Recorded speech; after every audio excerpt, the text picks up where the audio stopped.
Hello সবাই, কেমন আছো? অনেক দিন পর আজ একটা সুন্দর ছোট্ট ব্লগ নিয়ে তোমাদের সামনে আসলাম। আজ ছিল জানোই লোকনাথ বাবার পুজো। তো সকাল সকাল কি হলো, সকাল ঘুম ভেঙে গেছে 6টা নাগাদ। তো তারপরে সব বাসি কাজ সেরে ভাবলাম একটু স্নান করে আগে ঠাকুরকে পুজোটা দিয়ে নিই। দেখো আমার সবাইকে পুজো দেওয়া হয়ে গেছে। আর এটা হচ্ছে আমার প্রতিদিনকার কাজ। জয় নরসিংহদেব কি জয়। আমি ওনাদের মুখ দেখে আমার দিনটা শুরু করি। এটা হচ্ছে মায়াপুর ইস্কন লাইভ।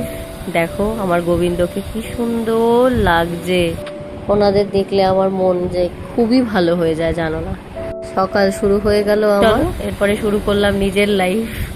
এখন তো চা বসিয়েছি, আর বলতে গেলাম যে আমি চায়ে চিনি খাই না। আর এদিকে একজন ডিমান্ড করেছে আজকে আমি চাউমিন খাবো।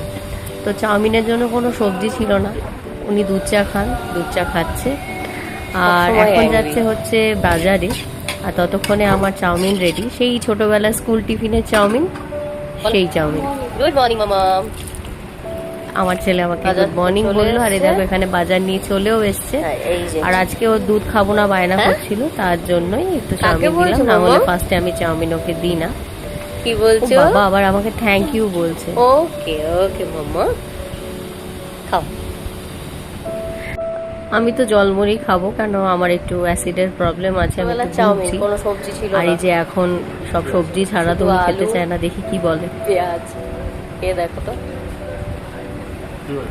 বাবা, তাও ভালো বলে। চলো এখন আমি মুড়ি জল খাই আর একটু বসি। আর তোমাদের সাথে কিন্তু আবার দেখা হবে, পাশে থেকো। টাটা।